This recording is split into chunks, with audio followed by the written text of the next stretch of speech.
Hi, it's a nice rainy day today. I'm at home having a lazy day. So I thought, why not talk about things that I wish I knew before visiting Prague? I just got back from Prague not long ago and I found so many things interesting. And, to be honest, I did do some research, a lot of research before anytime I travel. I like to do research, especially internationally.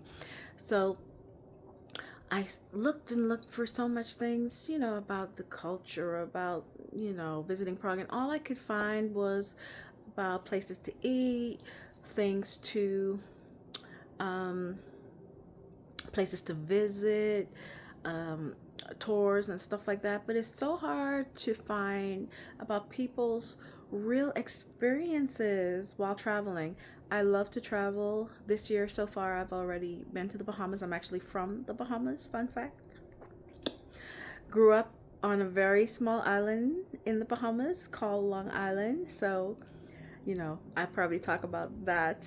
We didn't even have electricity growing up. I mean, I'm like 16 years old with no electricity on that island at that time. Now they have electricity, obviously. But it was, anyway, that's another topic for another day. But there was so much that I experienced, from traveling to Prague, the airport experience and all of that, which could be very stressful. Then I had Google Maps literally saved me in Prague. And I did go to Germany as well. So, I'll talk about that because Google Maps, kudos Google Maps, because the actual PID, which is their transportation app and website, Google Maps was showing me stops and trams and stuff and buses that were coming and where I needed to go better than the PID app. And the PID app wouldn't be showing me anything coming. I'm standing on this corner, like, especially late at night. Is a bus coming? Like, what is the train coming here? Am I at the right spot? They have signs up at the bus stops and at the tram stops, but they weren't very helpful. And a lot of times the bus numbers that I was waiting on, or the tram, they have trams, and trams are typical mode of transportation as far as I can tell. They have a lot of trams, which is great, and I'll show some clips of that. But a lot of times, especially late at night, the the signs on at the tram stops wouldn't have that specific bus, and Google Maps will be like, bus 14 is coming at 9 p.m. or whatever, but the tram station wouldn't have it. And then the PID app, which is the one who actually schedules and do everything and should know what the heck is going on, wouldn't have that tram. It'll be like, nope, this tram stop is closed, or showing nothing. And literally Google Maps would always be right. So trust Google Maps. I mean, look, when you're traveling internationally, yeah, Google Maps have saved me many times, and I'm so happy that Google Maps exists. But another thing, when on those trams and stuff, ticket inspectors, do they check your ticket to see if it's validated? Oh, they check. They check.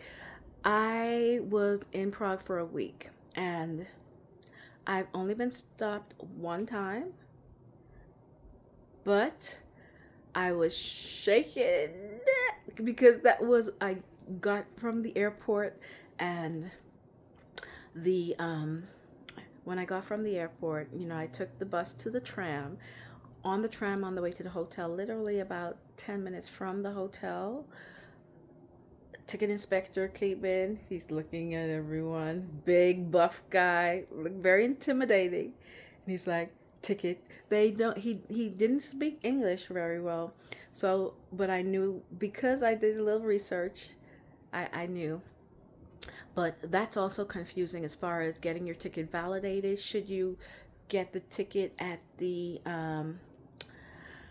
kiosk or should you use the app? And my suggestion after doing both would be to definitely use the app because the ticket system, when you get the ticket, the actual physical ticket, you have to go and get it validated. Now they always ask you for a time, and I didn't understand this because I'm like, why wouldn't you validate it when I get it?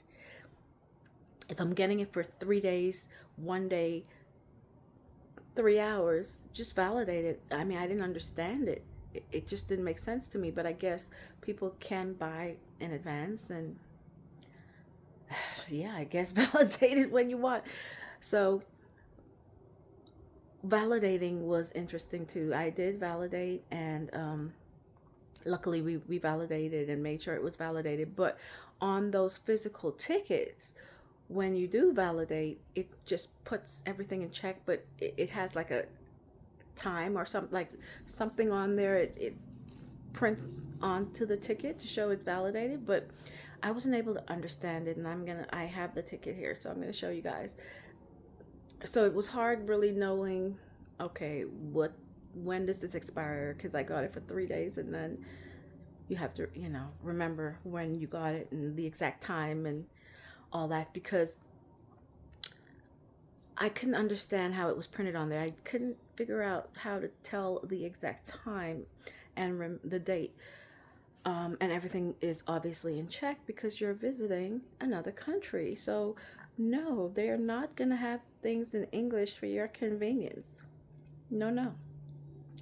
No, no, no. No, no, no, no. Another thing, too, speaking of not having things in English, I stayed at a beautiful hotel and Michelin star restaurant inside the hotel, food great, beautiful. Hotels in Europe are always beautiful as far as the rooms, very colorful, it just have a feel good time. So speaking of not expecting English, my TV at the hotel was in Czech. I mean, hello, I'm in Czech, so I'm in the Czech Republic, so what do I expect? But I thought I would have a closed caption, at least I could read. But no, no, no, no, no. It was not a smart TV. There was no closed caption. So literally all of the channels were in Czech, other than the news channels, but on the news stations, all you would see, like the BBC and all that, Trump all day, all night, news about the U.S. situation. And it's very interesting to see, the outside world, when you're outside of the U.S., to see their take on what's going on in the U.S. and all of that. But this is not a political channel. I'm not here for that. So, yeah. And speaking of Czech, like TV channels, late at night, 10, 11 o'clock, be prepared for some nudity. That took me by surprise because, I'm just flipping through channels and I'm like, what is going on? There was like soft porn everywhere. It was very interesting. So, naked dating TV show where they would judge. It's called Naked Attraction or something like that. So you would have a contestant who would have several people that they're judging, and they're in this thing. So they would cover them up, and pretty much they would have to eliminate. And so they would go to the bottom half of the person's body, and you're seeing full on nudity, like full on. And then they would have to decide if they're, going to keep this person or if they're going to eliminate based on the body part, the bottom half. And then whoever stays Oh, well, if you get eliminated, you come out, they see your whole body, you're fully naked, and you go. Anyway, and then the next part would be it would move up and you would see like the chest part along with the penis and everything else. And or if it's a woman, the full on vagina. So, and this is just on regular cable late at night. And then there were also a lot of, I don't know if you remember, like the soft porn era back in the day, HBO Cinemax, stuff like that. Late at night, they'll be playing the music and they'll be like doing all the touchy feely, pretty much porn. Yeah. Regular scrolling cable. So I was traveling with my husband. So it was a pleasant surprise. It was a pleasant surprise. It was something to laugh at because it's been, we weren't at the hotel a lot. So when this night we were like, we're gonna stay in, we're not gonna go out late, we're gonna hang out. And it was unexpected. Okay, let's just put it like that. I did not expect to be seeing all that on my TV just at a hotel.